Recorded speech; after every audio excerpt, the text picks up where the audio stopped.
Mobile phones ఇవాటి ఆధునిక జీవితానికి ఒక ఆక్సిజన్ లాంటి కనీస అవసరం. ఇది ఒక రకంగా ప్రాణం. వీటిలో మన కాంటాక్ట్ నెంబర్స్ మాత్రమే కాదు, ఎంతో విలువైన డేటాను కూడా సేవ్ చేస్తూ ఉంటాం. ఒకవేళ మన మొబైల్ ని ఈ విధంగా జేబు కొట్టేసి బ్యాగులోంచి లాగేసి మరో విధంగా ఇలా రకరకాలుగా దోచేస్తుంటారు దొంగలు. లేదా పొరపాటున ఇలా ఎక్కడో వదిలేయవచ్చు, లేదా జారిపోవచ్చు, లేదా పడిపోవచ్చు. ఎలాగో మొత్తానికి ఫోన్ పోయినా లేదా మనమే పొరపాటున పోగొట్టుకున్న తర్వాత చాలా ఇబ్బందులు పడాల్సి వస్తుంది. అందుకే ఇలాంటి సమస్యలకు చెక్ పెట్టడానికి సంచార్ సాథీ ఒక సులువైన పరిష్కారం చూపిస్తోంది. Telecommunications department Sanchar Saathi portal ను ప్రవేశపెట్టింది. ఇది మొబైల్ సబ్స్క్రైబర్లను బలోపేతం చేయడం మరియు ప్రభుత్వ కార్యక్రమాలపై అవగాహన పెంచడంతో పాటు వారి భద్రతను పెంపొందించడం లక్ష్యంగా ఒక వినూత్న కార్యక్రమం.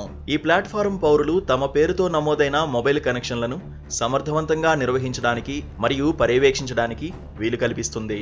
అలాగే అనవసరమైన కనెక్షన్లను డిస్కనెక్ట్ చేయడం, పోగొట్టుకున్న ఫోన్లను ట్రాక్ చేయడం మరియు కొత్త లేదా ఉపయోగించిన పరికరాల ప్రామాణికతను కొనుగోళ్ల సమయంలో ధృవీకరించడం వంటి విలువైన ఫీచర్లను అందిస్తోంది. మీ ఫోన్ పోయినా లేదా దొంగతనానికి గురైన central equipment identity register CEIR ద్వారా వెంటనే దాన్ని బ్లాక్ చేసి పనిచేయకుండా చేయవచ్చు.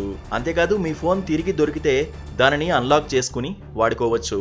ఇందుకోసం ఫోన్ పోగొట్టుకున్న బాధితులు IMEI ఇతర వివరాలు ఇచ్చి సంచార్ సాథీ వెబ్సైట్ www.sancharsathi.gov.in లో ఫిర్యాదు చేయవచ్చు. సైబర్ నేరాల నియంత్రణకు ప్రభుత్వ యంత్రాంగం పలు చర్యలు తీసుకుంటోంది.